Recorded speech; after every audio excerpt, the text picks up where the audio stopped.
హల్లెలూయా పాట పాడుతూ దేవుని నామాన్ని గణపరచుదాం. అందరికి వచ్చిన పాట పాడి దేవుని ఆరాధిద్దాం. అందరం చప్పట్లు కొడుతూ దేవుని గణపరచుదాం. తండ్రి దేవా నా సర్వము నీవై అనే పాట పాడుతూ దేవుని నామాన్ని మనం గణపరచుదాం. ఈ పాట అందరికి వచ్చు కనుక అందరం కలిసి పాడుతూ దేవుని నామాన్ని మనం ఆరాధిద్దాం. అందరం లేచి నిలబడదాం, దేవుని మనం స్తుతిద్దాం. తండ్రి దేవా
దేవా మా తండ్రి నీకు స్తోత్రాలు తండ్రి. మా స్నేహితుడు నీవే ప్రభువా.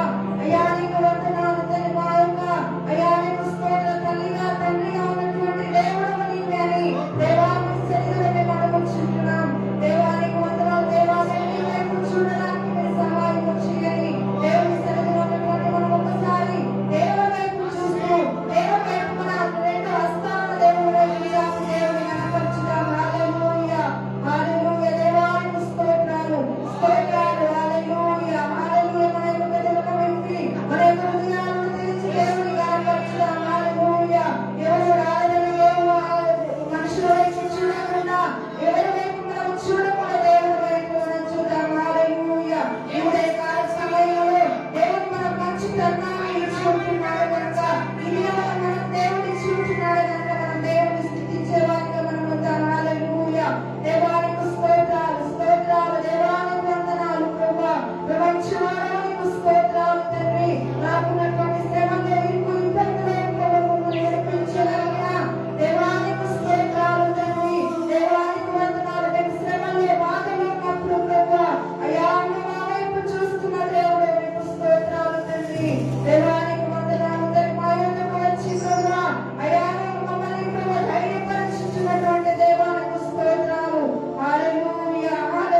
ప్రభువుకు నీ హృదయాన్ని అప్పగించు, నిన్ను నీవు సమర్పించు.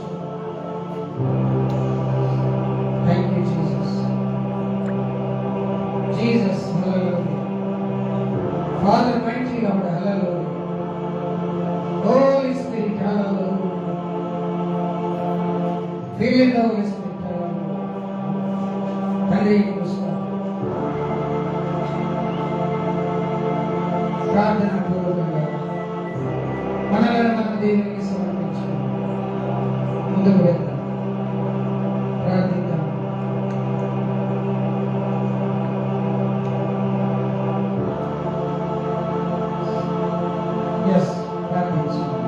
ప్రార్థన చేసుకుందాం. పరిశుద్ధుడైన దేవానికి స్తోత్రాలు. సర్వాధికారి సర్వ సృష్టికి కారణభూతుడైన దేవా, నీకు స్తోత్రాలు చెల్లిస్తుంటున్నావు. ఈ ఉదయకాలం యొక్క ఆరాధనను ప్రత్యేకంగా జ్ఞాపకం చేసుకుని మమ్మల్ని ప్రభుసారి మీరు దర్శించినందుకు నీకే స్తోత్రాలు చెల్లిస్తుంటున్నాము తండ్రి. ఉదయకాల ఆరాధనలో మీరు మాకు తోడుగా ఉన్నందుకు నీకు వందనాలు చెల్లిస్తూ ముందున్న సమయం అంతటిని నీ పాదాల చేత మేము సమర్పణ చేసుకుంటూ ఈ చిన్ని ఆరాధన తండ్రి నీ యొక్క అయా నీ హస్తాలకు అప్పగించుకుంటూ నీకే మహిమ ఘనత ప్రభావం పొందుకోమని నజరేయుడైన యేసుక్రీస్తు నామం పేరట ప్రార్థించి వేడుకొచ్చున్నాము తండ్రి. ఆమేన్. ఆమేన్. అందరం కూర్చున్నాం.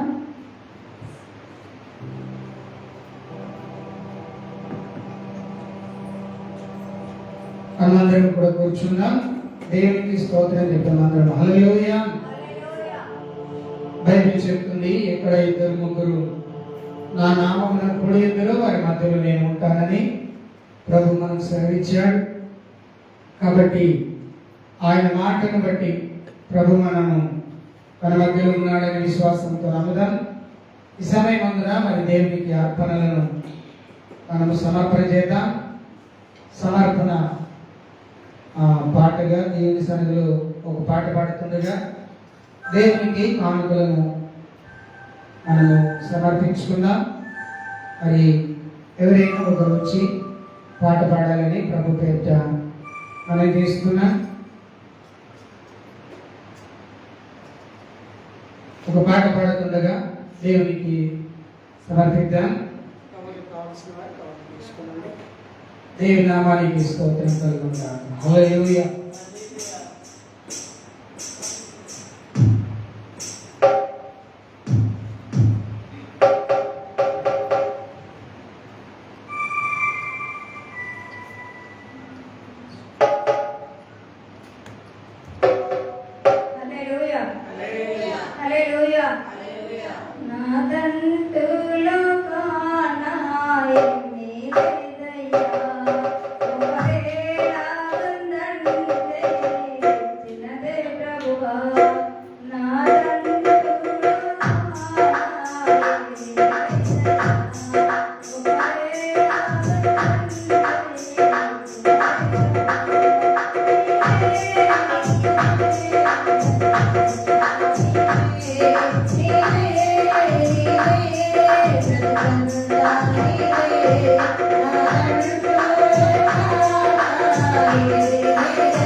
ఎత్తబడిన కానుకల నిమిత్తము అర్పణల నిమిత్తం ప్రార్థన చేసుకుందాం. అందరూ కూడా కళ్ళు వచ్చి మోకరిద్దాం.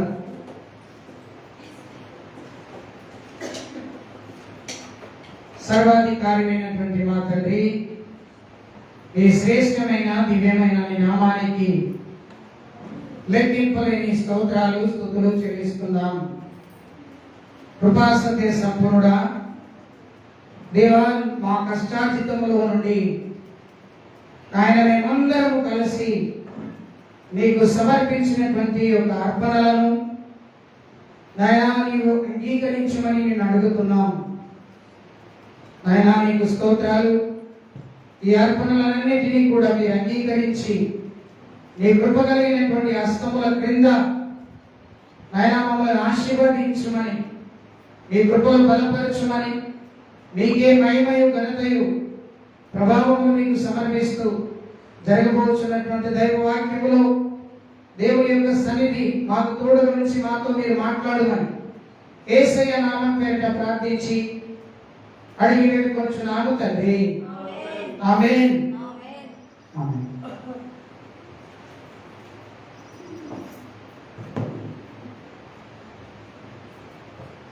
దేవుని నామానికి స్తోత్రం. హల్లెలూయా. అందరూ కూడా ప్రభు వైపు రెండు చేతులెత్తి దేవునికి స్తోత్రాలు చెల్లిద్దాం. అందరం హల్లెలూయా, హల్లెలూయా. దయచేసి మీరు అందరూ కూడా కుర్చీలో కూర్చుంటే మంచిది. ఈ కుర్చీల దగ్గరికి తెచ్చుకొని వేసుకోండి.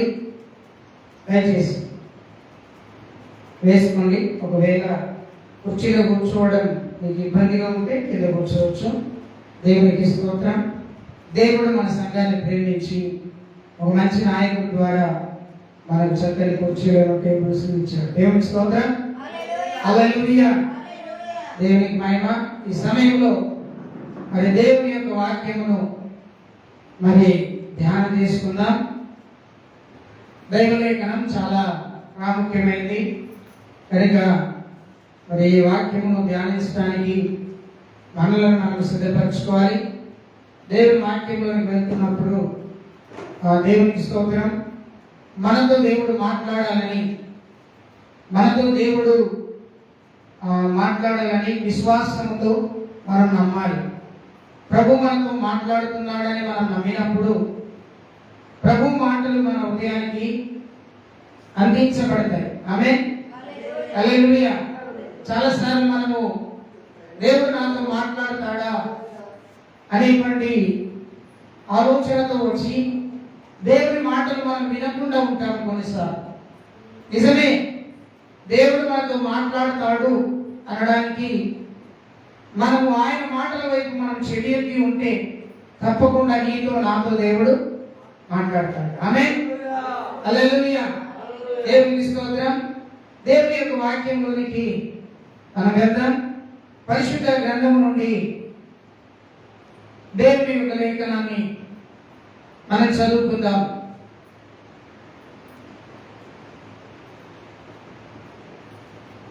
దేవుని యొక్క వాక్యం మనం చదువుదాం. కీర్తన గ్రంథం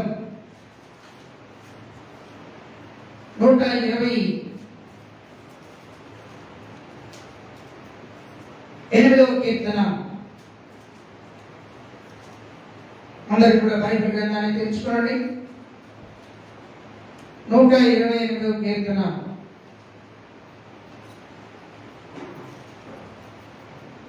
4వ వచనాన్ని చదువుదాం. యెహోవా యందు భయభక్తులు గలవాడు ఈలాగు ఆశీర్వదింపబడును. చాలు, ప్రార్థించుకుందాం. దయగలిగిన తండ్రి, మహోన్నతుడా, ఈ వాక్యం ద్వారా మాతో మాట్లాడుము, మమ్మల్ని దర్శించుము, ఈ వాక్య వెలుగులో మమ్మల్ని నడిపించుమని యేసు నామం పేరిట ఈ ప్రార్థన వేడుకుంటున్నాం తండ్రి. అందరు చెప్పారు ఆమేన్. ఆమేన్. మన ప్రభువును ప్రియ రక్షకుడైన యేసుక్రీస్తు నామమున మీ అందరికీ ప్రభు పేరిట వందనాలు తెలియజేస్తున్నాను. దేవునికి స్తోత్రం.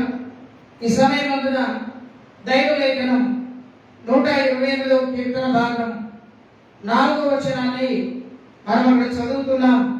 యెహోవా యందు భయభక్తులు గలవాడు ఇలాగూ ఆశీర్వదించబడును. హల్లెలూయా. దేవుని బిడ్డలారా, ఈ రోజున నా వర్తమానం, ప్రభు నాకు ఇచ్చినటువంటి వర్తమానం, దేవుని బిడ్డలమైనటువంటి మనం ఆశీర్వదించబడాలి. మనం చాలాసార్లు ఆశీర్వదించబడాలని దేవుని దగ్గర ప్రార్థనలు చేస్తాం, ఉపవాసాలు ఉంటాం. అంతేకాదు ప్రియులారా, దేవుని మందిరానికి క్రమంగా రావటమే కాకుండా దేవుని యొక్క వాక్యానుసారంగా బ్రతకాలని ఎంతగానో ఆశపడతాం.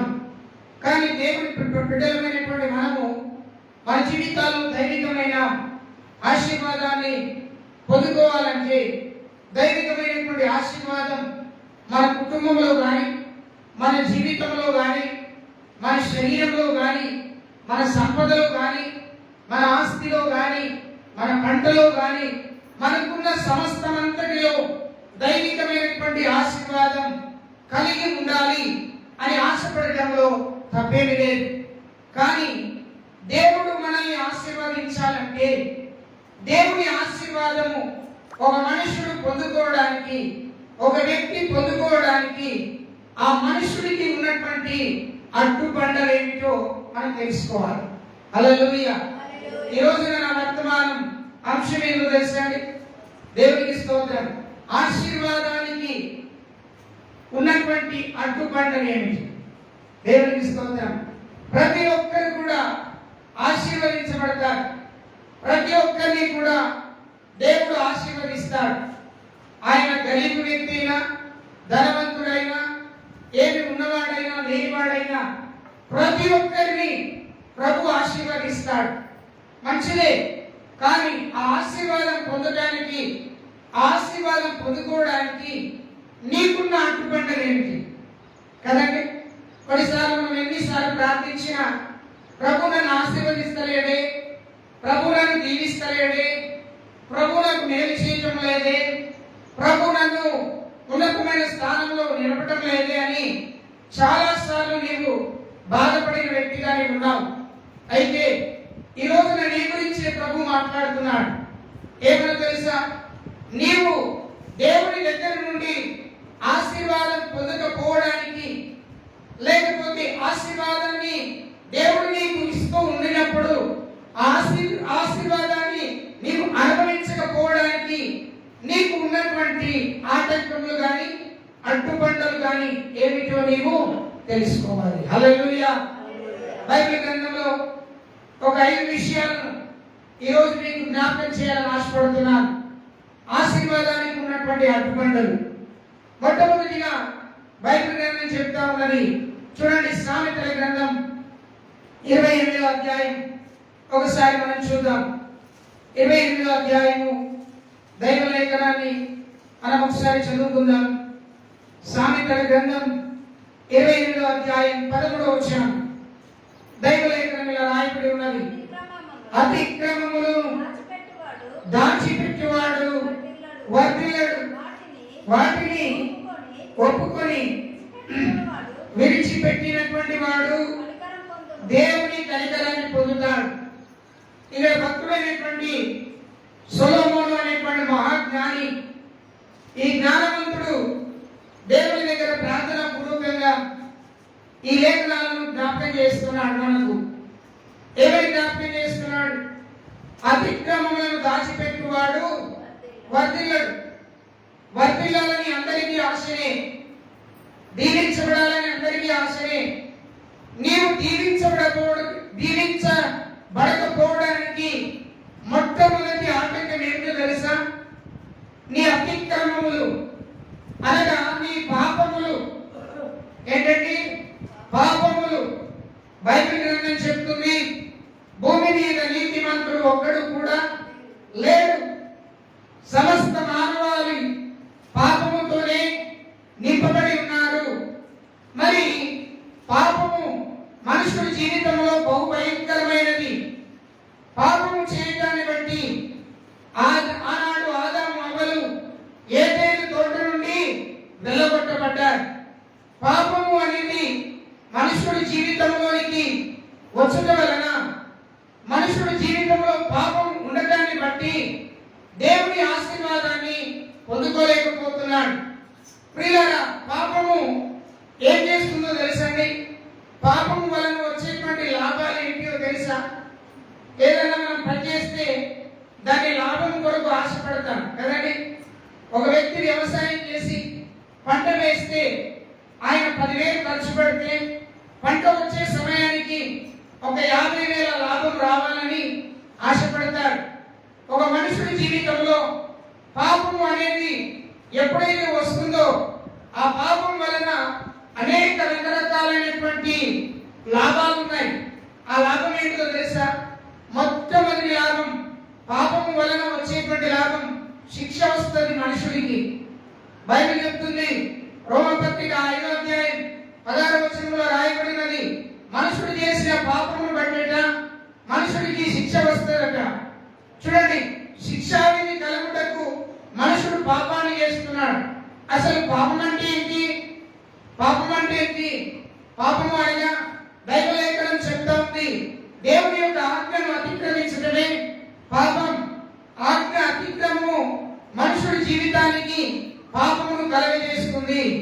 చాలాసార్లు పాపము వలన వచ్చేటువంటి లాభాలను మనం తెలుసుకోవాలి.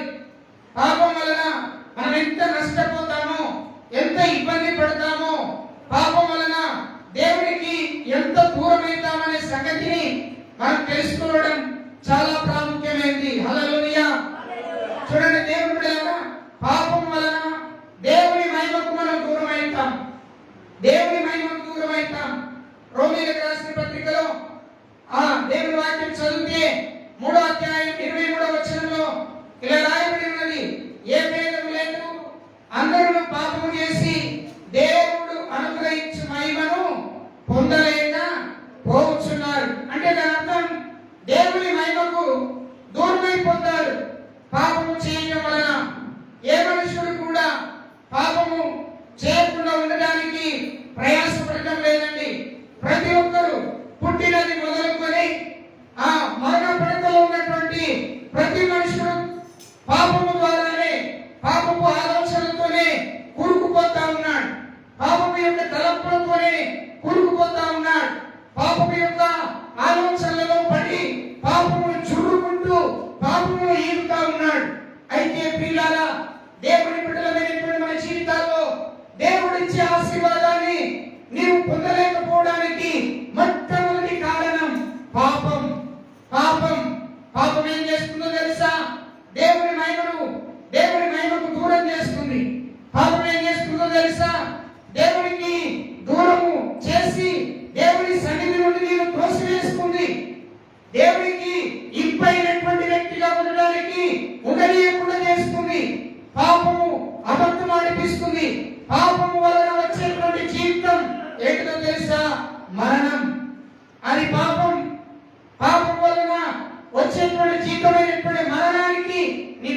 తీసుకుంది. దేవుని బిడ్డలారా, చాలా సార్లు మనం ఆలోచిస్తాం, అయ్యో నేను తప్పు చేయకూడదని నువ్వెన్నోసార్లు దేవుని దగ్గర ప్రార్థన చేశావు, ఎన్నోసార్లు నీవు దేవుని దగ్గర మొరపెట్టి ఉంటావు, నేను అబద్ధం ఆడకూడదు అని. కానీ ఆడతానే ఉన్నావు, కానీ తప్పు చేస్తానే ఉన్నావు. దానికి కారణం ఏంటో తెలుసా? పాపపు ఉచ్చులో నీవు పడిపోయావు, పాపపు గుంటలో నీవు పడిపోయావు. నాశనకరమైన గుంటలో నీవు పడి ఉన్నటువంటి నిన్ను ఆ ప్రభు పరలోకం నుండి భూలోకానికి దిగి వచ్చి ఆ పాపపు గుంటలో నుండి నేను లేపటానికి తనను తాను బలియార్పణగా అర్పించుకున్నాడు. హల్లెలూయా. తన రక్తాన్ని తాళపోసాడు, తనను తాను సమర్పణ చేసుకున్నాడు. దీనంతటికీ ఆధారమైనటువంటిది ఏంటో తెలుసా? దేవుని యొక్క వాక్యం. హల్లెలూయా. ప్రియులారా, దేవుని మహిమ కోల్పోతున్నావు అంటే నీ జీవితంలో పాపం కూడా గుర్తుంచుకోవాలి. ఎక్కడో చోట ఉంది నీ పాపం. మాట ద్వారాను, చూపు ద్వారాను, నడక ద్వారాను, ఆలోచన ద్వారాను చేయకూడని పని చేయటం వల్ల దేవుడిచ్చే ఆశీర్వాదాన్ని నువ్వు పొందుకోలేకపోతున్నావు. బైబిల్లో ఒక వ్యక్తిని నీకు చూపిస్తాను. ఆ వ్యక్తి పేరు దావీదు. బాగా వినాలి. దావీదు అనేటువంటి వ్యక్తి దేవుని యొక్క సన్నిధిలో యెషయా కుమారుడు. యెషయాకు 8 మంది కుమారులు ఉన్నారు. ఈ 8 మంది కుమారుల్లో చిన్నవాడైనటువంటి వ్యక్తి దావీదు. ఈ దావీదు తండ్రి యొక్క గొర్రెలను ఏం చేస్తున్నాడు? మేపుతున్నాడు.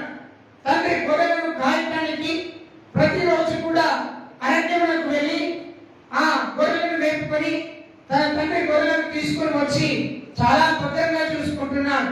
తండ్రి ముసలివాడైపోయాడు. తండ్రి కుమారుడికి బాధ్యతనిచ్చాడు.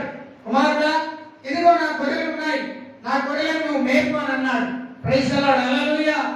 దావీదు చిన్నవాడు, చిన్న వయసు కలిగిన వాడు, చాలా అందమైన వాడు, చాలా రూపసి అయినటువంటి వాడు. దావీదుకున్న లక్షణం ఏంటో తెలుసా?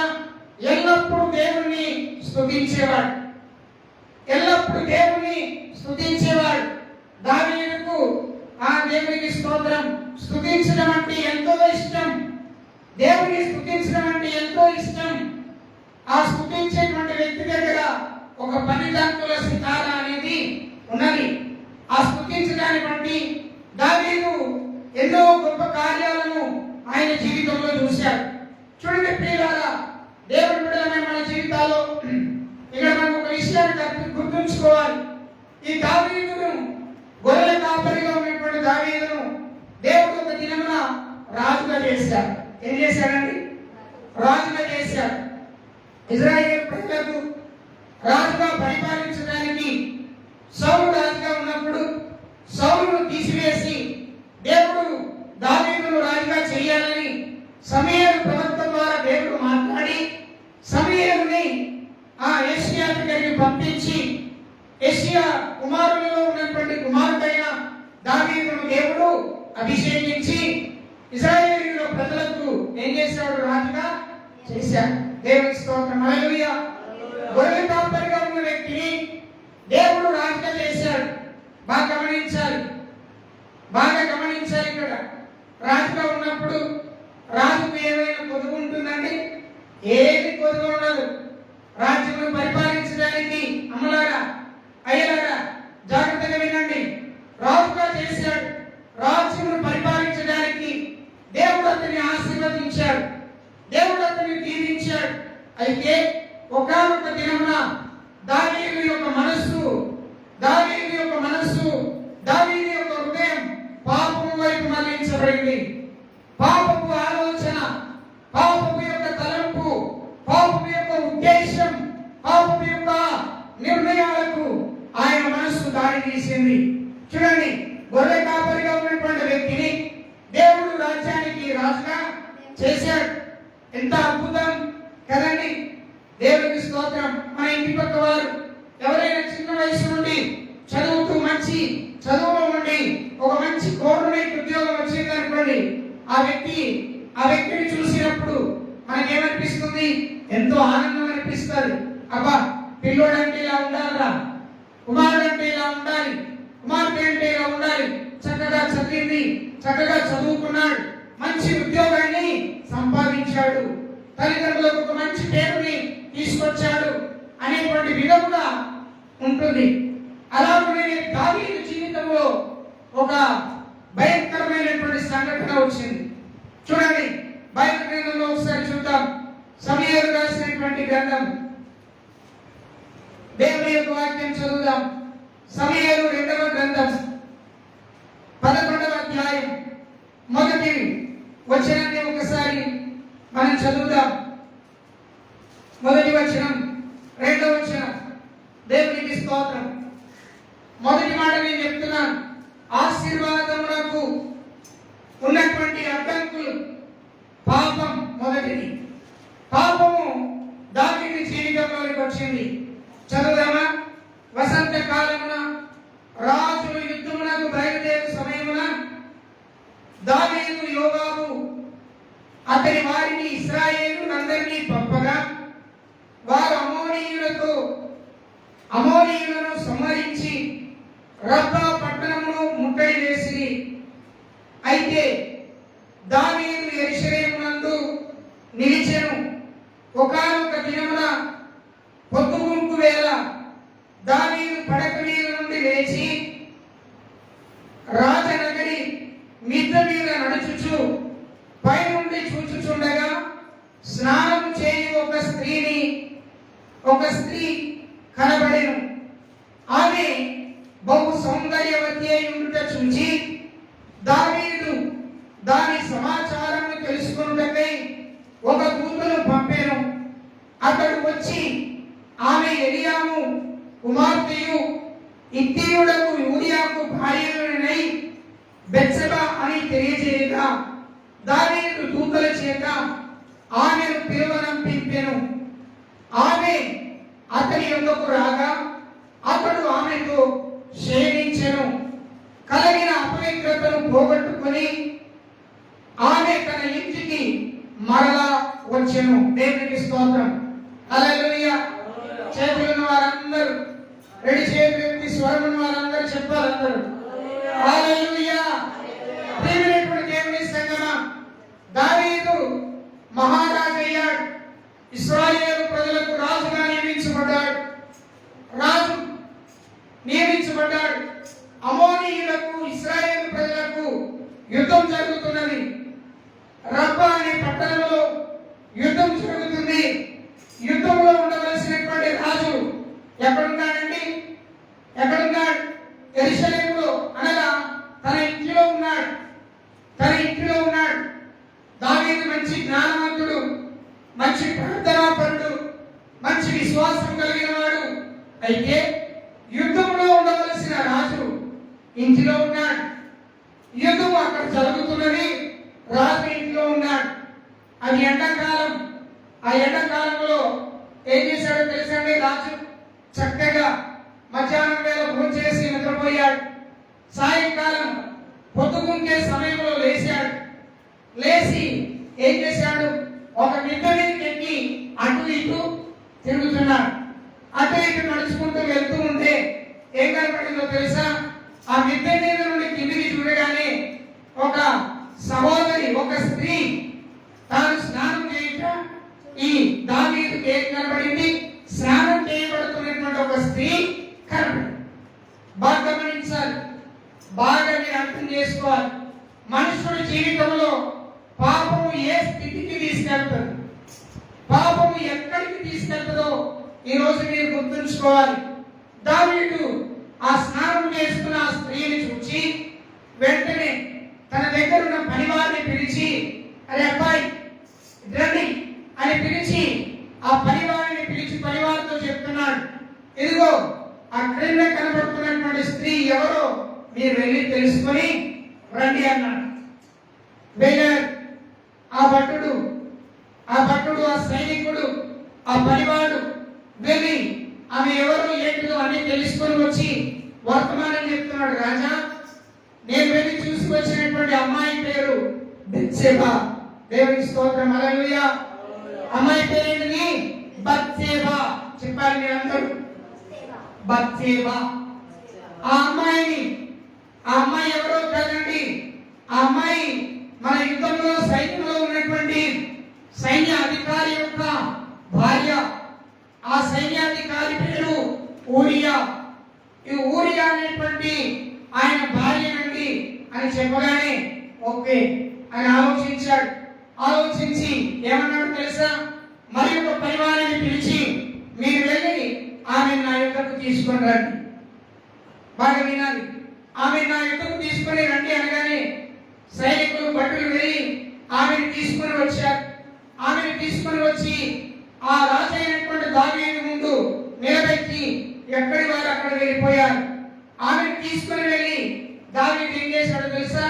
పాపం చేశాడు. ఏం చేశాడు? చెప్పాలి నోరుతో అందరూ. పాపం చేశాడు. వేరొక స్త్రీ, వేరొకరి భార్యతో పాపం చేశాడు దావీదు. ప్రియులారా గమనించాలి, బైబిల్ ఏమంటున్నది? ఆజ్ఞలలో ఒక ఆజ్ఞ, నీ పొరుగు వారిని ఏది కూడా నీవు ఆశించకూడదు. ఏమైనా ఆశించకూడదు? నీ పొరుగు వారి ఇల్లైనను, నీ పొరుగు వారి ధనమైనను, నీ పొరుగు వారి గార్డెనైనను, నీ పొరుగు వారి దాసినైనను, దాసురాలనైనను, నీ పొరుగు వారి భార్యనైనను నీవు ఆశించకూడదు అని దేవుని యొక్క ఆజ్ఞ. ఈ ఆజ్ఞ దావీదుకు తెలియదా? ఏమంటే ఈ ఆజ్ఞ దావీదుకు తెలియదా? ఈ ఆజ్ఞను దావీదు పాటించడం లేదా? తెలుసు. కానీ రాజుగా నియమించబడ్డాడు, రాజ్యమును పరిపాలిస్తున్నాడు. చూడరానిది చూశాడు. ఆలోచన లేని ఆలోచన వచ్చింది. చేయకూడని పాపము చేయటానికి తన మనస్సును ఏం చేశాడు? పాపమునకు అప్పగించేశాడు. చూడండి, దేవుడు ఆశీర్వదించాడు కదండి దావీదుని. ఎవరు ఆశీర్వదించారండి? దేవుడే ఆశీర్వదించాడు. దేవుడు కోరుకున్నాడు దావీదు ఇశ్రాయేలు ప్రజలకు రాజుగా ఉండాలని. దావీదుని దేవుడు కోరుకున్నాడు. మనుషులు కోరుకోలేదు, మనుషులు ఆశీర్వదించలేదు. దేవుడు ఆశీర్వదిస్తే ఆశీర్వాదాన్ని కాపాడుకోవలసిన దావీదు ఏం చేశాడో తెలుసా? పాపం చేశాడు. పాపం చేయడమే కాదండి, ఇంకా మన కిందికి చదివితే పాపం చేసి ఏం చేశాడు? ఆ స్త్రీ యొక్క భర్త యుద్ధంలో ఉన్నాడు. అలా ఒక్కరోజు కాదండి, అలా కంటిన్యూ అయిపోయింది పాపం. అలా కంటిన్యూ అయిపోగానే ఈ అమ్మాయి ఏమైందో తెలుసా? నెల తప్పింది. ఏమైంది? నెల తప్పింది. మన భాషలో గర్భం ధరించింది. గర్భము ధరించింది. గర్భము ధరించగానే బత్షెబ దావీదు దగ్గరికి వచ్చి, అయ్యా నువ్వు చేసినటువంటి పని వలన నేను గర్భము ధరించాను. నా భర్త ఒకవేళ ఈ వార్త వింటే నన్ను చంపేయవచ్చును, విడనాడవచ్చును అనగానే వెంటనే దావీదు చూడండి, ఒక పాపమును బట్టి ఎన్ని పాపాలు చేశాడో చూడండి. ఒక పాపాన్ని కప్పిపుచ్చుకోవడానికి ఏం చేశాడో తెలుసా? రాజ్యంలో యుద్ధం జరుగుతున్నది. రబ్బా అనే ప్రాంతంలో యుద్ధం జరుగుతున్నది. ఆ యుద్ధంలో ఉన్నటువంటి ఈ బత్షెబ యొక్క భర్తను ఏం చేశాడు? పిలిపించాడు. మొదట ఏం చేశాడు? పిలిపించి రాజు దగ్గరికి పిలిపించుకొని, యూరియా నువ్వు రాజ్యంలో చాలా పోరాటం చేస్తున్నావు, నీకు విశ్రాంతి అవసరం. ఏమన్నాడు? నీకు విశ్రాంతి అవసరం కాబట్టి నీవు నీ భార్యతో కలిసి నీవు జీవించు అని చెప్పాడు. చూడండి, మంచిగా వినాలి, మీరందరూ మంచిగా వినాలి. నీవు నీ భార్యతో కలిసి ఉండాలి అని దావీదు ఆజ్ఞాపించాడు. దావీదుతోని ఈ ఊరియా ఏమంటాడో తెలుసా? అయ్యా రాజా, మన రాజ్యంలో ఆక్రమించుకోవడానికి అమోరీయులు ఏం చేస్తున్నారు? పన్నాగము పన్ని రాజ్యం ఆక్రమించుకోవడానికి అనేకమైనటువంటి భయంకరమైన సైనికులు వచ్చి మన ప్రజలను చంపివేస్తున్నారు. ఈ యుద్ధం జరుగుతున్న సమయంలో నేను నా భార్యతో ఎలా సుఖపడాలి? నా భార్యతో నేను ఎలా సుఖపడాలి? అదంతా నాకేం తెలియదు. వెళ్ళి ఉండు అన్నాడు. రాజు మాటను కాదనలేక ఇంటికి వెళ్ళాడు. ఒక రోజు, 2 రోజులు, 3 రోజులు ఉన్నాడు. తన మనసులో ఏమైంది? తన మనసులో రాజ్యంలో జరుగుతున్న యుద్ధం మర్చిపోలేకపోతున్నాడు. వెంటనే రాజు దగ్గరికి వచ్చేసాడు. తన ఇంటికి వెళ్ళకుండానే రాజు దగ్గరికి వచ్చి, అయ్యా నేను అక్కడికి వెళ్ళలేదు, నేను నా ఇంట్లో ఉండలేను, నేను రాజ్యమును కాపాడుటకు యుద్ధము చేస్తాను. ఎవరైనా దావీదు కాదు, ఊరియా. ఎవరైనా ఊరియా. దావీదు యొక్క ఆలోచన ఏంటి? ఆయన తీసుకొచ్చి ఇంట్లో పెడితే, మీరు భార్య భర్తలుగా కలిసి ఉంటే, మీరు ఈయన చేసిన పాపం, దావీదు చేసిన పాపం, దావీదు చేసిన తప్పు ఏమైపోతుంది? మాఫీ అవుతుంది, కవర్ చేయబడుతుంది అని ఆలోచించాడు. కానీ బత్షెబ యొక్క భర్త అయినటువంటి ఊరియా ఒప్పుకోలేదు. యుద్ధం జరుగుతుంది, నేను యుద్ధంలోనే ఉంటాను.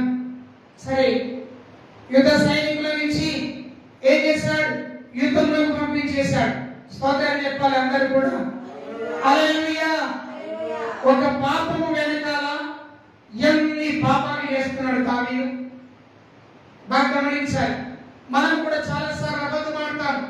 ఆ అబద్ధాన్ని కప్పిపుచ్చడానికి రకరకాలైన మాటలు చెప్తాం కదా, రకరకాలైన మాటలు చెప్తాం. ప్రియులారా, దావీదు మళ్ళా యుద్ధానికి పంపించాడు యూరియాను. ఆయనను తీసుకొని వెళ్తున్న ప్రజలతో ఏం చెప్పాడు తెలుసా?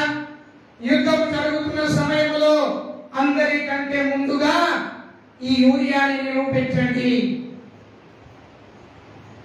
ఈ యూరియానే నిలబెట్టండి. యుద్ధంలో వస్తున్న బాణములు తగిలి ఆయన ఏమైతాడు? చనిపోతాడు. అంటే ఒక రాజు పాపము చేసి పాపమును కప్పిపుచ్చుకోవడానికి ఒక వ్యక్తిని హత్య చేయటకు కూడా వెనుకాడలేడు, వెనక్కి రాలేడు. ఎవరైనా ఒక వ్యక్తిని రక్షించడానికి ప్రయాసపడతారు. కానీ దావీదు మాత్రం ఊరియాను చంపడానికి ప్రయాసపడ్డాడు. రాజ్యంలో యుద్ధం జరుగుతుంది. యుద్ధం జరుగుతున్న సమయంలో ఏమైందో తెలుసండి? ఏమైందో తెలుసా? ఆయన ముందు నిలబెట్టారు. యుద్ధంలో బాణాలు, యుద్ధంలో సైనికులు కొట్లాడుతుండగా ఒక భయంకరమైన బాణం వచ్చి ఆయనకు తగిలి ఏమైపోయాడు తెలుసా? ఊరియా అక్కడికక్కడే చచ్చిపోయాడు. ఇప్పుడు దావీదుకు సంతోషం. ఎంత ఆనందం అంటే, నా పాపానికి, నా కోరికకు, నా ఆశకు అడ్డుగా ఉన్నవాడు ఏమైపోయాడు? చనిపోయాడు, తొలగిపోయాడు. నాకంటూ ఆనందం అని అనుకున్నాడు. ఇష్టపడ్డాడు, సంతోషపడ్డాడు.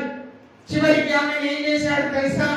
తన భార్యగా స్వీకరించాడు. అంతకుముందే ఆయనకు కుమారుడు పుట్టాడు. అంతకుముందే ఆయనకు కుమారుడు ఉన్నాడు. ఆ కుమారుడు పేరు అబ్షాలోము. బాగా జాగ్రత్తగా వినాలి. ఆ కుమారుడు ఏమయ్యాడు తెలుసా? అక్కడ ఆయన చనిపోయాడు. కొన్ని దినములైన తర్వాత ఈయన కుమారుడు ఏమయ్యాడు? చనిపోయాడు. ఈయన కుమారుడు ఏమయ్యాడు? చనిపోయాడు. చూడండి ప్రియులారా, నేను చెప్పేటువంటి మాట ఏంటో తెలుసా? దేవుడు ఇచ్చేటువంటి ఆశీర్వాదం మనం పొందుకోలేకపోవడానికి ఉన్న అడ్డుబండనే పాపం. పాపం పాపం మరణానికి తీసుకెళ్తుంది. పాపం కుటుంబాన్ని దూరం చేస్తుంది. పాపం భార్యకు భర్తకు చిచ్చు పెడుతుంది. పాపం కుటుంబంలో మరణాన్ని తీసుకొచ్చి దుఃఖాన్ని కలుగజేస్తుంది. హల్లెలూయా, స్తోత్రాలు, హల్లెలూయా. దావీదు జీవితంలో పాపములకు చోటిచ్చాడు కనుక తన కుమారుణ్ణి పోగొట్టుకున్నాడు. చూడండి ప్రియులారా, దావీదు మంచివాడే, దావీదు ప్రార్థనాపరుడే, దావీదు విశ్వాసం కలిగిన వాడే. దావీదు వాయిద్యం వాయిస్తే దయ్యాలు పారిపోయినాయి, స్వస్థతలు కలిగినాయి. కానీ పాపం చేయటాన్ని బట్టి ఏం జరిగింది? తన కుమారుని నీ జీవితంలో దేవుడు ఇచ్చే ఆశీర్వాదానికి నువ్వు చేసుకున్న పాపం అడ్డుపడగా ఉన్నదా? ప్రభు నీతో మాట్లాడుతున్నాడు, ప్రభు నిన్ను హెచ్చరిస్తున్నాడు. నీ పాపమును నీవు ఒప్పుకొని నువ్వు పరిశుద్ధపరచబడు. పాపం వల్ల వచ్చే జీతమైన ఆ మరణానికి నీవు అప్పగించబడకు. పాపము నుండి నువ్వు విడిపించబడి పాపం యొక్క క్రియలను క్రీస్తులో నీవు దేవుని బిడ్డగా యేసు రక్తము చేత కడగబడి పరిశుద్ధపరచబడి నువ్వు లేపబడిన వ్యక్తిగా నువ్వు మార్చబడు. దేవునికి స్తోత్రం. చెప్పండి. హల్లెలూయా. ప్రియులారా, మొదటి మాట పాపం కదండి, ఎంత భయంకరమైనది. కొన్నిసార్లు మనం దేవుడు ఆశీర్వదిస్తాడని ఎదురు చూస్తూ ఉంటాం, కళ్ళు తెరిచి ఎదురు చూస్తూ ఉంటాం. కానీ మనం ఆలోచించాలి, ఆశీర్వాదానికి ముందు మనలో ఏమైనా పాపము ఉన్నదా?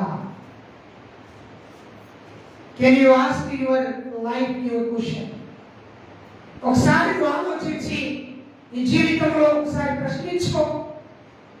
దేవుని ఆశీర్వాదం పొందడానికి నీలో ఇంకేమైనా పాపం ఉన్నదేమో, దాన్ని పరిశీలించి దాన్ని తొలగించుకోవడానికి ప్రయత్నించు. రెండవదిగా దైవ లేఖనంలో మనం గమనిద్దాం. చూడండి, మత్తయి రాసిన సువార్త 6వ అధ్యాయం చూడండి, దేవుని వాక్యం చదువుదాం. 14వ వచనం. ఈ మాటలు మనకు తెలుసు. 6వ అధ్యాయం 14వ వచనం నేను చదువుతున్నాను, దయచేసి మీరందరూ కూడా వినండి. మనుష్యుల అపరాధములను మీరు క్షమించిన యెడల మీ పరలోకపు తండ్రియు మీ అపరాధములను క్షమించును. హల్లెలూయా. రెండవ అడ్డుబండ, నీవు ఆశీర్వాదం పొందడానికి ఉన్నటువంటి రెండవ అడ్డుబండ ఏంటో తెలుసా? క్షమించకపోవడం. ఏం చేయకపోవడం అండి? క్షమించకపోవడం. క్షమించే హృదయం కలిగి ఉండకపోవడం. యేసు ప్రభు దగ్గరికి వచ్చినటువంటి 12 మంది శిష్యులు యేసు దగ్గర నిలబడి అడుగుతున్నారు, ప్రభువా మాకు ప్రార్థన చేయడం నేర్పు అనగానే ప్రభు అన్నాడు, ఇదిగో మీరు ఇలా కూర్చోండి అని చెప్పి పరలోకపు యొక్క ప్రార్థన నేర్పిస్తున్నాడు. ఆ ప్రార్థనలో ఉన్నటువంటి ఒక మాట ఏంటో తెలుసా? మీ అపరాధములను, మీరు మీ అపరాధములను క్షమించుమని దేవుని దగ్గర ప్రార్థన చేయడమే కాదు, మనుషుల అపరాధములను మీరు క్షమించిన యెడల దేవుడు మీ అపరాధములను క్షమిస్తాడు. క్షమించడం చాలా ప్రాముఖ్యమైనది. ఎంత మంచి వ్యక్తి అయినా సరే, ఒక మంచి కలిసి ఉన్న కుటుంబం విడిపోయింది అనుకోండి, మాటలను బట్టి క్షమిస్తే ఏమైతుంది? కలుసుకుంటారు ఆ కుటుంబం. క్షమాపణ కలిగి ఉంటే ఆ కుటుంబంలో ఏం కలుగుతుందో తెలుసా? ఆనందం వస్తుంది. క్షమాపణ హృదయం చాలా ప్రాముఖ్యమైనది. బైబిల్ చెప్తా ఉంది, దేవుడిని మనం ప్రార్థన చేసేటప్పుడట మన పొరుగు వారి మీద ఏదైనా విరోధమైనది ఏదైనా మన మనసులో ఉంటే మనం వెళ్ళి ఏం చేయాలంట? క్షమించమని అడగాలట. భార్యను భర్త క్షమించమని అడగొచ్చా? అడగాలి. చాలా మంది భర్తలే భార్యను అడుగుతారు, నన్ను క్షమించు. నిజమే, క్షమాపణ అనేది చాలా ప్రాముఖ్యమైన ప్రియులారా. మన బ్రతుకులో, మన జీవితంలో క్షమాపణ లేకుండా దేవుని సన్నిధికి మనం వెళ్ళలేం. క్షమాపణ లేకుండా దేవుని సన్నిధిలో దేవుని యొక్క ఆశీర్వాదాన్ని మనం పొందుకోలేం. క్షమించే ఉదయం. యేసు ప్రభు ఈ లోకంలో ఉన్నప్పుడు ఆయన సమస్త మానవాళి కొరకు ఎన్నో కార్యాలు చేశారు. ఒక పాపాత్మురాలైన స్త్రీ వచ్చినప్పుడు ఆమె చూసి అందరూ విసుగుచెందారు కదండి, అందరూ అసహించుకున్నారు. కానీ ప్రభు ఏమన్నాడు తెలుసా? అమ్మా, నీ పాపములు క్షమించబడి ఉన్నాయి. హల్లెలూయా. నీ పాపాలు క్షమించబడి ఉన్నాయి. ఒక పక్షవాయువు కలిగినటువంటి రోగి యేసులో ఉన్నటువంటి ఇంటిలోనికి దించబడినప్పుడు మంచముతో ఆయనను దించగానే ఆ మనుషుని చూసి అన్నాడు ప్రభు, మనుషుడా, నీ పాపములు క్షమించబడి ఉన్నాయి. క్షమించబడి ఉన్నాయి. క్షమించాలి. నీ తోటి వారిని క్షమించాలి, నీ స్నేహితులను క్షమించాలి, నీ భార్యను క్షమించాలి, నీ తల్లిదండ్రులను క్షమించాలి. చాలాసార్లు తల్లిదండ్రుల గురించి పిల్లలు ఏమో ఆలోచిస్తారంటే, మా డాడీ ఏమో ఒకసారి చెప్పాలి. నో, అది తప్పు. నీవు ఒక కుమార్తెని కనుక నీవే నీ తండ్రికి ఏమడగాలి?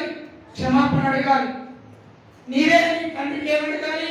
క్షమాపణ అడగాలి. లోకంలో ఉన్నటువంటి తండ్రులారా, మీ పిల్లల కోపాన్ని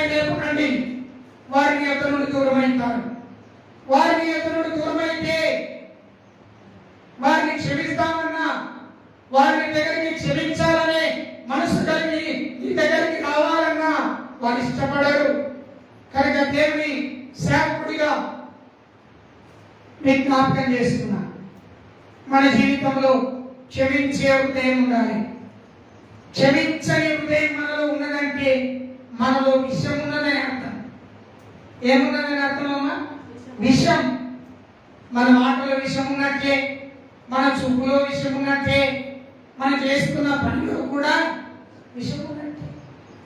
విషపూరితమైన హృదయం మనలో ఉండకుండా క్షమించే హృదయం కలిగి ఉండినప్పుడు, క్షమించే మనస్సు కలిగి ఉండినప్పుడు మన జీవితంలో ఏమైతామో తెలుసా?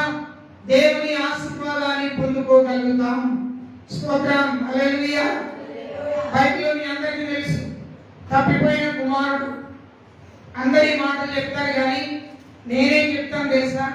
తండ్రిని విడిచి వెళ్ళిన కుమారుడు.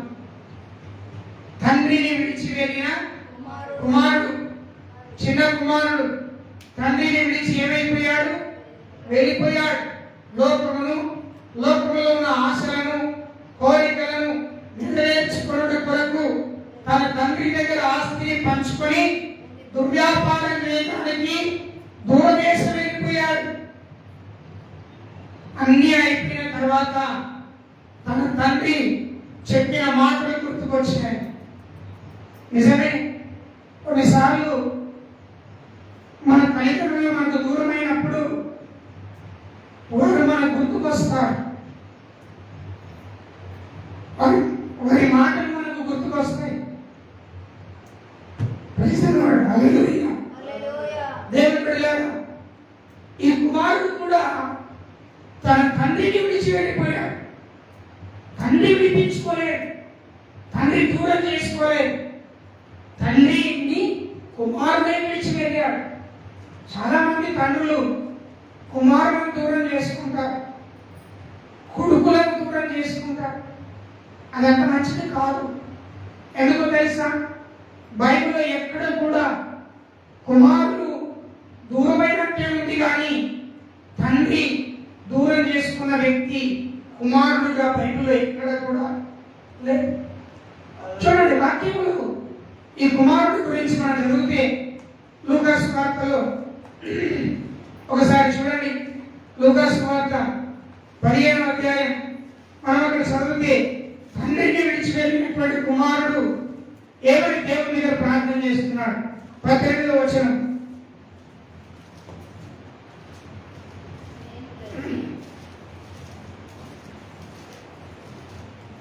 రైట్, చదవండి. నేను లేచి నా తండ్రి యొద్దకు వెళ్ళి, నా తండ్రి, నేను పరలోకములకు విరోధముగా చదవడమా?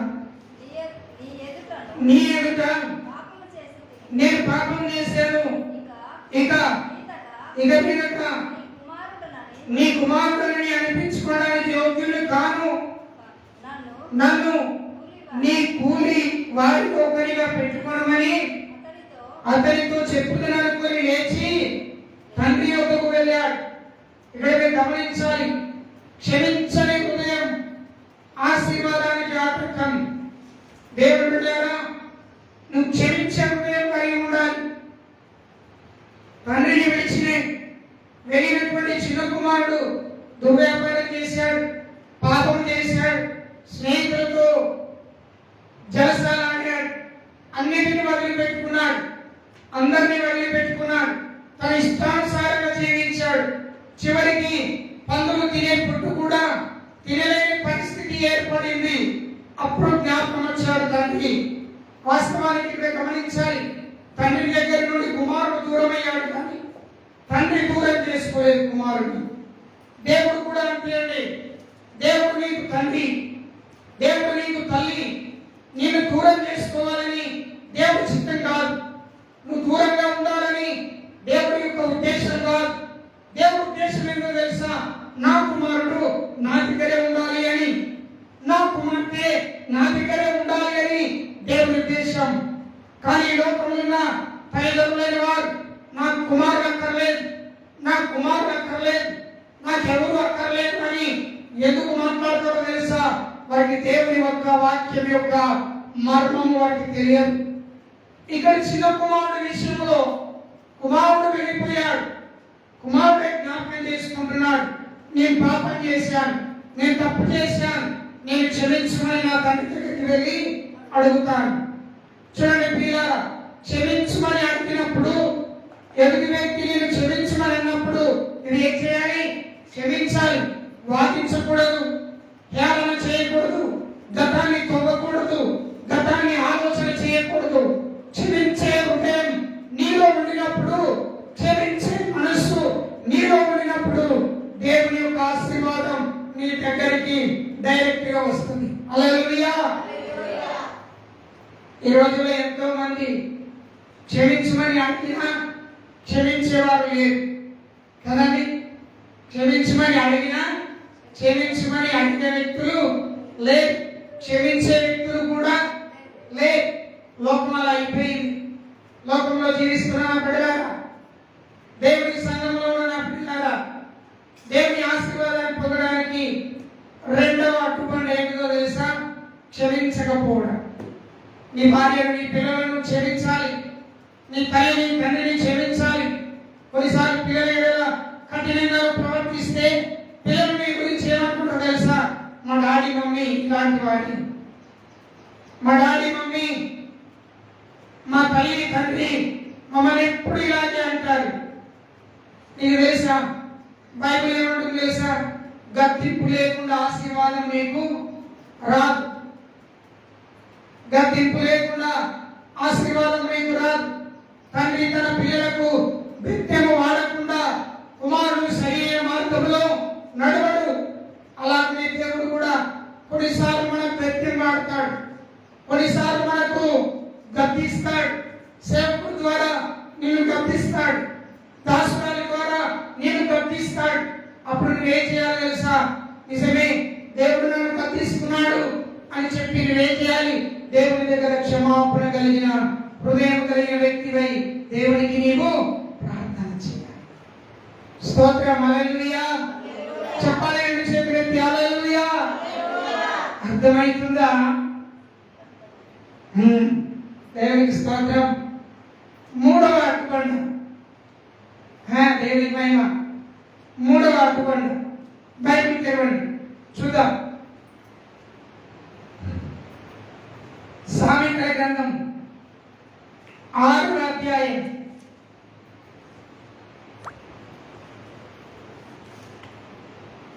10వ అధ్యాయం తీయండి ఒకసారి. సామెతల గ్రంథం 10వ అధ్యాయం. దేవుని యొక్క వాక్యం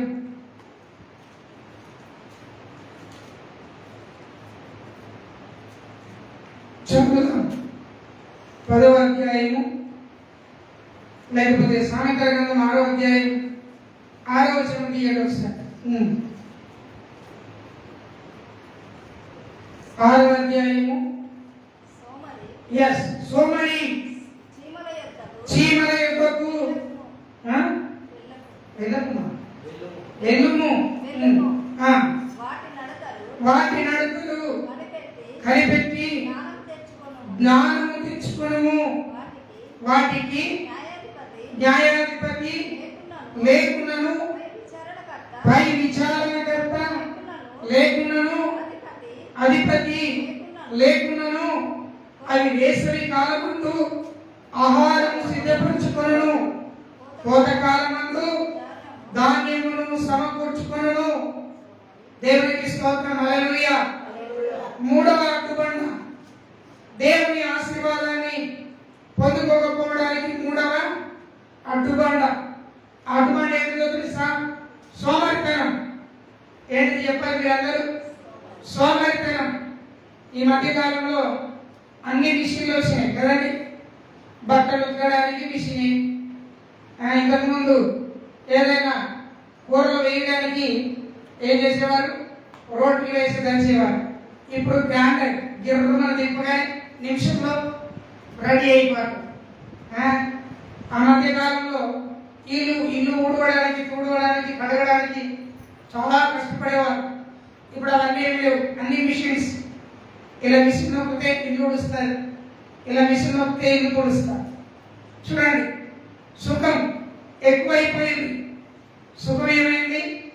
ఎక్కువైపోవడం బట్టి సోమరితనం మానవుడికి వచ్చింది. చాలాసార్లు సోమరితనం క్రైస్తవ జీవితంలో చాలా భయంకరమైనదండి, చాలా భయంకరమైనది సోమరితనం. దేవుని పిల్లలు సోమరితనంతో ఉండకూడదు. బైబిల్ ఏమంటుంది అక్కడ? సోమరి చీమల యొద్దకు వెళ్ళు, చీమలు నడుస్తున్న నడతలను నీవు చూడు. వాటికి నాయకుడు లేడు, అధిపతి లేడు, అధికారి లేడు, ఎవరు లేరు. అవి ఏం చేస్తాయి? దానంతటాగే ఏం చేస్తాయి? నడుచుకుంటూ వెళ్ళి ఆహారం ఏం చేస్తాయి? సమకూర్చుకొని ఎండాకాలంలోనే తన యొక్క ఆహారం సమకూర్చుకొని భూగర్భంలో ఏం చేస్తాయని దాచిపెట్టుకుంటాయి. ఎందుకు దేవుడు చెప్తున్నాడు ఈ మాటలు? మరి దేవుడి పిల్లలమైన మనం చాలా సార్లు వేకుజామున లేచి ప్రార్థన చేసే అలవాటు ఇప్పుడు లేదు. 8 గంటల దాకా పడుకుంటున్నారు. ఎన్ని గంటల దాకా? 8 గంటల దాకా. పాస్టర్లు కూడా, విశ్వాసులు కూడా, దేవుని నమ్మిన వారు నమ్మని వారు అందరూ కూడా సుఖానికి ఎక్కువ అలవాటు అయిపోయారు. రాత్రి 12 గంటల వరకు మొబైల్ చూస్తారు. ఉదయం 8 గంటలకు లేస్తారు, 9 గంటలకు 8 గంటలకు లేస్తారు. ఊరు పరివంతా వారి మీదనే. దేవుని స్తోత్రం. ఒక భక్తుడు ఏమన్నాడు తెలుసండి? ఉదయం 6 గంటలు లేవనిటువంటి స్త్రీ గాని పురుషుడు గాని వాడంత దరిద్రుడు భూమి రోడ్లేడంట. ఎన్ని గంటలకు లేవన్నాడు? 6 గంటల లోపల, 6 గంటల లోపల లేవని వాడు, ఆ లేవని స్త్రీ పురుషుడు వాళ్ళంత దరిద్రులు భూమి మీద ఎవరు లేరంట. అంటే లేటుగా వేసుకున్నామంటే నీ ఇంటికి దరిద్రాన్ని తీసుకొస్తున్నామని అర్థం. కొంతమంది గుండంగానే నడుము వాడిపోతుంది, కింద పడిపోతాం. 24 గంటలు మెత్తలు పెట్టుకుని పంటనే ఉంటాయి. సోమరితనం. వారికి ప్రార్థన చేయడం అలవాటు మానేసుకున్నారు, దేవుడికి మొదటిగా మానేసుకున్నారు, ఉపవాసం ఉండడం మానేసుకున్నారు. దేవుడికి స్తోత్రం. మీకు అప్పుడప్పుడు నేను కథ చెప్తా ఉంటాను. ఒక పెద్ద సేవకుడు మీటింగ్ పెట్టాడు. ఏం పెట్టాడు? మీటింగ్ పెట్టాడు. విస్తారమైన ప్రజలు వచ్చారు. అందరూ చాలా మంది. అది బాగా ఎండాకాలం. ఆ ఎండాకాలంలో చక్కగా ఫ్యాన్లన్నీ పెట్టాడంట, కూలర్లని పెట్టాడంట. అప్పుడంతా కూలర్లు ఏం లేదు కానీ ఫ్యాన్లు ఉన్నాయి. సేవకుడు మంచిగా ప్రార్థన ప్రారంభం చేసేటట్టు అందరూ వరుసగా అందరు కుర్చీల్లో కూర్చున్నారంట. చాలా టెంట్ వేసాడంట. ఆ టెంట్లలో అందరు కూర్చొని చక్కగా నడుస్తున్నదంటే ప్రార్థన, ఆరాధన గంభీరంగా నడుస్తున్నారు. వాక్యం చెప్తున్నాడు సేవకుడు. వాక్యం చెప్పిన సేవకుడు ఆ వాక్యం చెప్తా ఉన్నాడు. అలాగా మనలాగే కొంతమంది కుర్చీలో కూర్చున్నారంట. స్తోత్రం చెప్పండి అందరూ. హల్లెలూయా. కుర్చీలో కూర్చొని చక్కగా వాక్యం వింటున్నారంట. ఆ వాక్యం వింటున్నటువంటి వాళ్ళు కొందరు ఏం చేస్తున్నారు? నిద్రపోతున్నారు. కొందరు నిద్రపోతున్నారు. అందులో ఒక ఆయన నిద్రపోతున్నాడంట. ఆయన ఎలా నిద్రపోతున్నాడో తెలుసా? కళ్ళు నిలిచి వాక్యం వింటూ నిద్రపోతున్నారు. ఈ నిద్రపోతున్నాడు. ఆ మధ్యకాలంలో ప్రజలందరూ ఆ పొలాల్లో టెంట్ వేసేసరికంటే పొలాల్లో ఉండేటువంటి ఎలక ఏం చేసిందంటే దాన్ని ఆ సౌండ్కు ఏమండి, ఆ సౌండ్కు, ఆ ప్రజల అర్పులకు, ఆ ప్రజల కేకలకు, ప్రజలు స్తుతించడాన్ని బట్టి ఆ కేకకు, ఆ ఎలకకు ఏమైంది? మనసులో పట్టి ఎక్కడికి వెళ్ళినా సౌండ్ వస్తా ఉన్నది. అది ఆగమాగం అయిపోతా ఉన్నది. ఏమైపోతుంది? ఆగమాగం అయిపోతా ఉన్నది. ఇది ఏం చేసిందో తెలుసా? అటు నుంచి ఇటు నుంచి టెంట్ మీదకి ఎక్కింది. టెంట్ మీదకి ఎక్కింది. టెంట్ మీదకి ఎక్కినా టెంట్ అటు ఇటు ఊగుతా ఉన్నది. ఇది ఇలా బాగాలేదని చెప్పి ఆ కూర్చే సందులో నుండి గొంతులో నుండి ఏం చేస్తా ఉంది? పరిగెత్తుతా ఉన్నది. తాపతాపకంటున్నారు వాళ్ళు. హల్లెలూయా అని అడుగుతున్నారు. దేవునికి స్తోత్రం, దేవునికి స్తోత్రం అని అది ఇటు ఊగుతా ఉన్నది. అటు ఇటు ఊగుతా ఉన్నది. కానీ ఒక పెద్ద ఆయనకు మాత్రం చలనం లేదు. అందరూ అలాగే చెప్పిన ఆయన ఇలాగే చూస్తూ వాక్యాన్ని, వాస్తవానికి ఆయన ఏం చేస్తున్నాడు? నిద్రపోతున్నాడు. చక్కగా చెప్తున్నారు మనం. ఈ పరిశుద్ధులు ఇలా 5 గంటలకే చెప్తారు పరిశుద్ధులు. అన్నాడు దేవుడి స్తోత్రం. దేవుని మహిమ. నిద్ర అంత మంచిది కాదు. నిద్రపోతున్నాడు. దానికి ఏమనిపించిందో ఏమో కానీ మెల్లగా కుర్చీకి ఎక్కింది. అందరూ కదులుతూ ఉన్నారు, మనడు ఒక్కడే కదులుతలేడని ఏం చేసేది? కుర్చీ ఎక్కింది. మనడు కుర్చీ పక్కనే ఉన్నటువంటి స్తంభాన్ని ఆనుకొని నిద్రపోతా ఉన్నాడు. అది వెళ్ళాలి. కుర్చీ పక్క నుండి ఆ కర్ర ఆనుకొని పైకి వెళ్తా ఉన్నది, పైకి వెళ్తా ఉన్నది. సేవకుడు ఒక్కడేసారి ఏమన్నాడు తెలుసా? దేవుడికి స్తోత్రం చెప్పండి అని అన్నాడు. చెప్పండి అందరూ హల్లెలూయా అనగానే ఒక్కసారి ఏమైపోయిందో తెలుసా? ఆ ఎలక గుండెలో పూలొచ్చి పక్కన ఏమైపోయింది? ఈ నిద్రపోతున్నటువంటి ఈ మనుషుడి యొక్క నోటిలోనికి పడిపోయింది. దేవునికి స్తోత్రం. హల్లెలూయా. దేవుని బిడ్డలారా గమనించాలి. చాలా సార్లు సోమరితనం నేను దేవునికి దూరం చేస్తుంది. ప్రార్థన చేసుకున్నప్పుడు చాలా సార్లు మోకరించిన నీవు అలాగే నిద్రపోతావు. జాగ్రత్త. సోమరి చీమల యొద్దకు వెళ్ళాలి. ఎందుకంటే వాటి నడతను నీవు నేర్చుకో, వాటి ప్రవర్తనను నేర్చుకో. చీమకున్న జ్ఞానం నీకెందుకు లేదని దేవుడు హెచ్చరిస్తున్నాడు. చీమకున్న ఆలోచన నీకెందుకు లేదు. చీమకున్నటువంటి ఆ యొక్క సోమరి లేనటువంటి జీవితం నీకెందుకు లేదు. ప్రియారా, సోమరితనం ఎక్కడికి తీసుకెళ్తుందో తెలుసా? మరణానికి తీసుకెళ్తుంది. బైబిల్లో ఒక వ్యక్తి సోమరితనంతో ఉన్నాడు. ఆ వ్యక్తి పేరు ఏమిటో తెలుసా? యోనా. ఆ వ్యక్తి పేరేంటి? యోనా. దేవుడు నినివే పట్టణానికి వెళ్ళమంటే ఎక్కడికి వెళ్ళాడు? తర్షీషుకి వెళ్ళాడు. అమ్మలారా, అయ్యారా, ఎక్కడికి వెళ్ళాడు? తర్షీషుకి వెళ్ళాడు. వెళ్ళమన్న జాగ్రత్తకు వెళ్ళకుండా వెళ్ళని సాగరికి వెళ్ళాడు. చాలా సార్లు నీవు కూడా ఏం చేస్తావు తెలుసా? రావాల్సిన మందిరానికి రాకుండా, ఉండవలసిన ప్రాంతంలో ఉండకుండా ఎక్కడెక్కడికో తిరుగుతారు. మనం ఇక్కడ కొంతమంది లేదు, వాళ్ళు ఎక్కడెక్కడో ఉన్నారు. దేవుని బిడ్డలారా, పిల్లలారా గమనించాలి. ఈ నినివే పట్టణానికి వెళ్ళాల్సిన యోనా ఏమైపోయాడు? తర్షీషుకు వెళ్ళాడు. పడవలో ప్రయాణం చేస్తుంటే దేవుడు ఊరుకున్నాడా? ఊరుకోలేదు. సముద్రంలో గాలి తుఫాను పుట్టింది. నీళ్లు పడవలు నిండుతున్నాయి. నీళ్ళని ఎత్తిపోస్తా ఉన్నారు. ఆ పడవ మునిగిపోకుండా పడవలో ఉన్న సామాన్లన్నీ తీసి ఏం చేశారు? నీళ్ళలో పడేశారు. అందరికీ గందరగోళంగా ఉన్నది. కానీ మనవడు మాత్రం ఎక్కడున్నాడు? పడవలో ఎవరికి కనిపించకుండా కింది భాగంకి వెళ్ళి మనడు ఏం చేస్తున్నాడు? నిద్రపోతున్నాడు. పడవలు నడిపి నాయకుడు వచ్చి అంటున్నాడు, ఓ సోమరి, ఓ నిద్రపోతూ, లేచి నీ దేవునికి ప్రార్థన చేయి, మనం నశించిపోతున్నాం. నిజమే ప్రియులారా, సోమరితనం చాలా భయంకరమైనది. నీ జీవితంలో సోమరితనం ఉంటే ఆశీర్వాదాలు నీకు వచ్చే నీ గొప్పలకు వెళ్ళిపోతాయి. పింఛన్ ఇచ్చేటప్పుడు మీరు లైన్లో నిలబడతారు కదా, ఇక్కడ ఎంతమంది పింఛన్ వస్తారు? ఒకసారి చేతులు ఎత్తురు. పింఛన్ వచ్చిన వాళ్ళందరూ చేతులు ఎత్తురు. రైట్. మీరు పింఛన్ నుండి దశభాగం ఇస్తున్నారా? ఇవ్వండి. దేవుని స్తోత్రం. పింఛన్లో మీరు లైన్లో నిలబెట్టినప్పుడు ఏమైతుంది? అక్కడ నిద్రపోతారా? చెప్పాలి. మీరు అందరు నిద్రపోతారా? పోరు కదా. యాక్టివ్గా ఉంటారు. అవసరమైతే ఇంకొకళ్ళని తప్పించైనా తీసుకోవడానికి ప్రయత్నం చేస్తారు. ఎప్పుడు రాని ప్రేమ అప్పుడు వస్తుంది, ఎప్పుడు రాని కోపం కూడా అప్పుడే వస్తుంది. అప్పటి వరకు మాట్లాడే వ్యక్తిని ముందర నిలబడితే నువ్వేం చేస్తావు? ఆయన నువ్వేం చేస్తావు? అప్పుడు మాట్లాడుతూ ప్రేమ కురిపిస్తా. ఎందుకు? ఆమె తర్వాత నువ్వు కనుక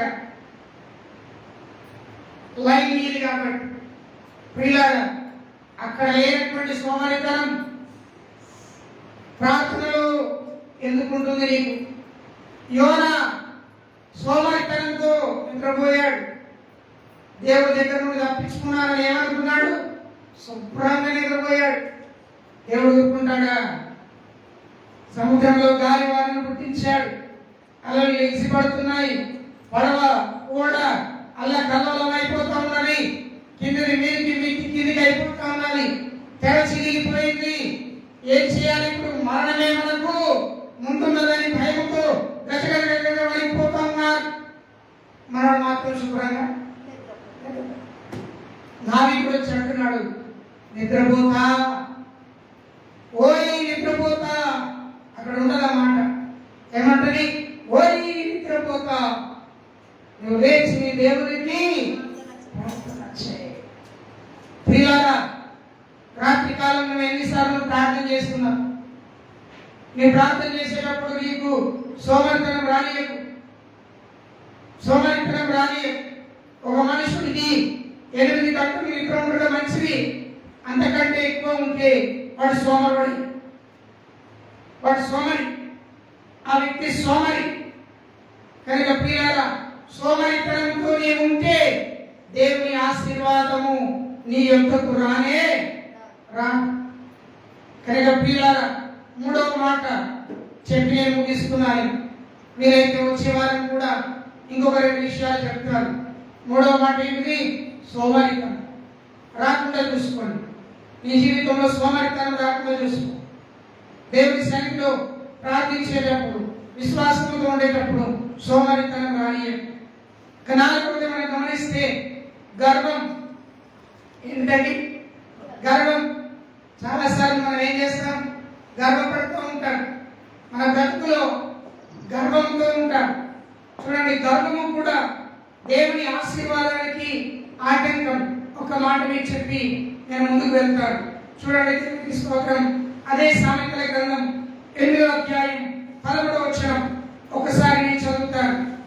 యెహోవా యందు భయభక్తులు కలిగి ఉండుట, చెడుతనము అసహించుకొనుటయే గర్వము, అహంకారము, దుర్మార్గత, కుటిలమైన మాటలు నాకు అసహ్యములు. దేవుడికి గర్వము కలిగిన వారు అసహ్యులు. పాపం చేసిన వారిని దేవుడు కొన్నిసార్లు వారి పాపాన్ని క్షమించడానికి ఇష్టపడతాడేమో కానీ గర్విష్ఠులను దేవుడు ఏమంటున్నాడు? నాకు అసహ్యం అంటున్నాడు.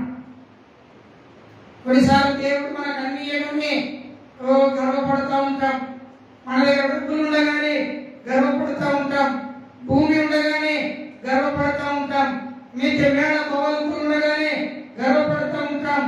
మనకు అన్ని కలిగి ఉన్నప్పుడు గర్వం మనలోనికి వస్తుంది. బైబిల్లో ఎంతో మంది ఉన్నారు. రాజు అయినటువంటి ఉజ్జియా గర్వము కలిగి బ్రతికాడు. గర్వపడటం వలన ఏమైపోయాడో తెలుసా? ఆయన కుష్ఠరోగం కలిగి అయిపోయాడు. ప్రియులారా, గర్వం అంత మంచిది కాదు. దేవునికి అసహ్యమైనది, దేవుని మాటకు వ్యతిరేకమైనది, కనుక దేవుని దృష్టికి హేయమైనది. అందుకే దేవుని బిడ్డలమైన మనమందరం కూడా గర్వమునకు దూరంగా ఉండాలి. బైబిల్ అంటా ఉన్నది ఏమని తెలుసా? నీవు నాశనానికి ముందు గర్వమే నడుస్తుంది. నువ్వు నాశనం అయిపోతున్నావంటే, నువ్వు పడిపోతున్నావంటే, నువ్వు పాపంలో కూరుకుపోతున్నావంటే దానికి నీ ముందట నడిచే ఏదో తెలుసా? గర్వం. నాకు ప్రార్థన వచ్చు, నాకు పాటలు వచ్చు, నాకు ఆరాధన వచ్చు, నేను విశ్వాసంతో ఉన్నాను. ఇవన్నీ నువ్వు గర్వపడకూడదు. నీకెంత కలిగినా దేవుని ఎదుట నీవేం కావాలి? తగ్గించుకొని ఉండాలి. స్తోత్రం, హల్లెలూయా. తగ్గించుకొని ఉండాలి. గర్వం దేవుడు ఇచ్చే ఆశీర్వాదానికి అడ్డుబండగా ఉంటుంది. అడ్డుబండ తొలగించబడాలంటే గర్వం నీలో నుండి తీసివేసుకోవాలి. 5వ మాట చెప్పి నేను ముగిస్తాను. 5 నిమిషాలు. చూడండి, 5వ మాట పరిశుద్ధ గ్రంథంలో దేవుని బిడ్డలారా సనుక్కోవటం. దేవునికి స్తోత్రం. ఏం చేయడం అండి? సనుగుకోవడం. దేవుని స్తోత్రం. సనుగుకోవడం అనేది చాలా భయంకరమైనది. కీర్తన గ్రంథంలో 105వ కీర్తన ఒకసారి చూడండి. 6వ కీర్తన 25వ వచనం. 6వ కీర్తన 25వ వచనం. 106వ కీర్తన చదువుతారా? యెహోవా మాట ఆలకింపగా, యెహోవా మాట ఆలకింపగా వారు తమ గుడారములో సనుకుకొని ఏం చేశారట? సనుక్కున్నారు. సనుక్కుంటే ఏం జరుగుతుందో నేను ఒకసారి చెప్పాను వాక్యం. మోషే మీద అన్న, మోషే మీద అక్క, తమ్ముడు ఏం చేశారు? సనుక్కున్నారు. కుష్ఠరోగం వచ్చింది మనకు తెలుసు. జక్కయ్య మీద యేసు ప్రభు శిష్యులు సనుక్కున్నారు కదండి, అవునా కదా? సనుక్కోవటం ప్రియులారా, దేవుని బిడ్డలైన మనం సనుక్కోకుండా ఉండాలి. చాలాసార్లు మనం సనుక్కుంటాం, దేవునికి ఇచ్చేటప్పుడు సనుక్కుంటాం. ఎక్కడ సనుక్కుంటూ రాదు, కానీ దేవునికి ఇచ్చే సమయంలో సనుక్కోవడం. బైబిల్ ఏమంటుంది తెలుసా? దేవునికి ఇచ్చేటప్పుడట ఉత్సాహంతోనూ సంతోషంతోనూ దేవునికి ఇవ్వాలి. అది హృదయమైనా, నీ ధనమైనా, నీ వెండి బంగారమైనా, నీ ఆస్తి అయినా, మరి ఏదైనా సరే దేవునికి ఇచ్చేటప్పుడు సనుక్కోకుండా ఇవ్వాలి. హల్లెలూయా. సనుక్కోవడం బట్టి దేవుడిచ్చే ఆశీర్వాదం నీ జీవితంలోనికి రాదు. అది నీకు ఒక అడ్డుబండ. ఆ అడ్డుబండను నువ్వేం చేసుకోవాలి? తొలగించుకోవాలి. సనుక్కోకుండా ఉండాలి. నిజమే పిల్లలా, కొన్నిసార్లు మందిరంలో సమయం ఎక్కువైతుంది అనుకోండి, సనుక్కుంటాం. అయ్యగారు 11:30కే ముగిస్తానన్నాడు, 12 అయిపోయింది, ఇంకా ముగించట్లేదు, సనుక్కుంటాం. నిజమే, సనుక్కోవడం వల్ల దేవుడిచ్చే ఆశీర్వాదాన్ని పొందుకోలేకపోతాం. సనుక్కునే ముందు నువ్వేం ఆలోచించాలో తెలుసా? నువ్వే సమయానికి వచ్చావు, నువ్వు ఎక్కడ లేటుకు వచ్చావు, అది కూడా నువ్వు ఆలోచించాలి. హల్లెలూయా. చూడండి, దేవుని యొక్క వాక్యంలో మీకు ఒక మాటను నేను గుర్తు చేసి ముగిస్తాను. మార్కు సువార్తలో 14వ అధ్యాయంలో ఒక స్త్రీ కనబడుతుంది. ఆ స్త్రీ పేరు పాపాత్మురాలైన స్త్రీ. 14వ అధ్యాయం 5వ వచనం. ఈ పాపాత్మురాలైనటువంటి ఒక స్త్రీ సీమోను ఇంటికి యేసు ప్రభు భోజనానికి వస్తే, ఈ పాపాత్మురాలైన స్త్రీ తన చేతిలో ఒక అత్తరు పుట్టిని తీసుకొని వచ్చి ఏం చేసిందండి? ఆ అత్తరు పుట్టిని పగలగొట్టి ఆ అత్తరును తీసి యేసు ప్రభు తల మీద పోసింది. దీన్ని చూసినటువంటి యేసు ప్రభు యొక్క శిష్యులు కానీ, ఆ ఇంటికి పిలిచినటువంటి సీమోను గారు ఏం చేశారు? సనుక్కోవటం బట్టి దేవుని ఆశీర్వాదం వారు పొందుకోలేకపోయారు. అప్పుడు యేసు ప్రభు వారికి ఒక ఉపమానం చెప్పాడు. ఏమని చెప్పాడో తెలుసండి? ఒక వ్యక్తికి 5 దేనారములు, దేవుని స్తోత్రం, 50 దేనారములు ఒకరికి, 500 దేనారములు ఒకరికి అప్పించాడు ఒక ఆయన. ఇద్దరిని క్షమించాడు కదా, మరి ఇద్దరిని క్షమిస్తే ఎవరు దీవించబడినట్టు అని చెప్పాడు, అడిగాడు. అప్పుడు ఆయన అన్నారు, అయ్యా 500 దేనారములు తీసుకున్న వాడే దీవించబడినట్టు. ప్రియులారా, గమనించాలి. దేవుని సంఘంలో ఉన్నటువంటి నా ప్రియ పిల్లలారా, నీ జీవితంలో, నీ బ్రతుకులో, నీ కుటుంబంలో నువ్వు గుర్తుంచుకోవలసిన ప్రాముఖ్యమైన విషయం ఏంటో తెలుసా?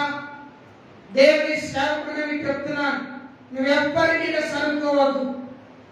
నేను దూషించిన వారి మీదైనా, నేను నిందించిన వారి మీదైనా, నీ మీద అవమానము మోపిన వారి మీదైనా, నేను కొట్టిన వారి మీదైనా, నేను తిట్టిన వారి మీదైనా, నీ గురించి ఈ ఊరిలో, ఈ పట్టణంలో నిన్ను చెడుగా ప్రచారం చేసిన వ్యక్తుల మీదైనా నీవేం చేయకూడదు? సనుక్కోకూడదు. చివరి చివరికి దేవుని మీద కూడా సరుక్కోకూడదు. సరుక్కున్నావా దేవుని ఆశీర్వాదం మీ ఎదుటి నుండి దాటిపోతాడు. అది నీకు ఒక అడ్డుబండ. ఈ రోజున దేవుడు మనతో మాట్లాడుతున్నాడు. ప్రియులారా, ప్రభు మనతో మాట్లాడుతున్నాడు. దేవుడు అడుగుతున్న ప్రశ్న, నేను నిన్ను ఆశీర్వదించాలని ఆశపడుతున్నాను, అయితే నా ఆశీర్వాదాన్ని పొందుకోకపోవడానికి నీలో ఏమైనా అడ్డుబండ ఉన్నదా? ప్రభు నేను ప్రశ్నిస్తున్నా. ఒకవేళ అడ్డుబండ ఉండి తొలగించు. కళ్ళు మూసుకుని అడుగు, మొక్కరించి అడుగు. ప్రభువా, దావీదు జీవితంలో అడ్డుబండ పాపమున్నది, పాపము నుండి నన్ను విడిపించు తండ్రి, పాపము నుండి విడిపించు. నేను ఎవరినైనా క్షమించకపోతే క్షమించే మంచి హృదయం నాకు ఇవ్వు తండ్రి. Yes, Lord, hallelujah. సోమరితనం ఉదయకాలం లేచి నీకు మొదలుపెట్టి వాక్యం ధరించి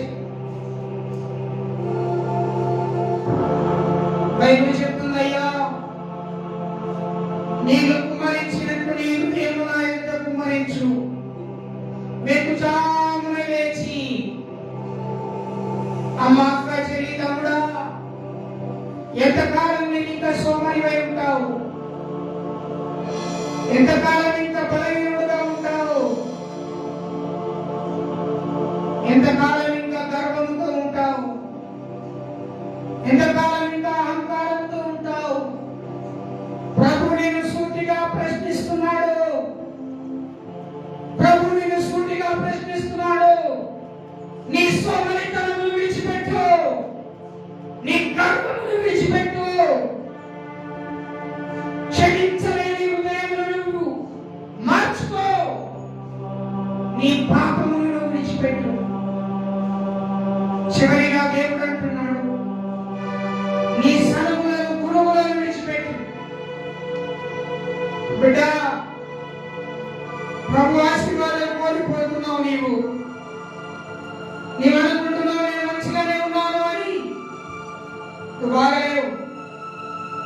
దేవుని సన్నిధిలో ఆత్మీయంగా బలహీనంగా ఉన్నావు. పరిశుద్ధతలో బలహీనంగా ఉన్నావు. దేవుని కార్యముల విషయంలో నీవు బలహీనుడుగా ఉన్నావు. ప్రభు నీతో మాట్లాడుతున్నాడు. ప్రభు నీతో మాట్లాడుతున్నాడు. ప్రభు నీవు దర్శిస్తున్నాడు. ఉదయకాలం నిన్ను నీవు పరిశీలన చేసుకో. ప్రార్థించుకుందాం. ఒప్పుకో, విడిచిపెట్టు. యెహోవా యందు భయభక్తులు కలిగిన వారు ఇలాగూ ఆశీర్వదించబడతారు. ఆశీర్వాదం ఎవరికి వద్దండి? అందరికీ కావాలి. కానీ పొందకపోవడానికి నా అడ్డుబండలే నువ్వు తొలగించుకోవాలి. తొలగించుకుంటావా? ప్రార్థించుకుందాం. పరిశుద్ధుడైన మా తండ్రి, ఈ శ్రేష్టమైనటువంటి మాటల చేతి ఈ రోజున మీరు మాతో మాట్లాడారు. ప్రభువా, నీ వాక్కు చేతులను రక్షించారు. అడ్డుబండలు మాలో నుండి తొలగించి, గర్వమనే అడ్డుబండ, సనముడు అనే అడ్డుబండ, సోమరితనమైన అడ్డుబండ, పాపము అనే అడ్డుబండ, క్షమించని హృదయం కలిగిన అడ్డుబండ యేసయ్యా నాలో నుండి తొలగించు. తొలగించు. ఎస్, నేను నాతో నిజంగా మాట్లాడుతున్నాను.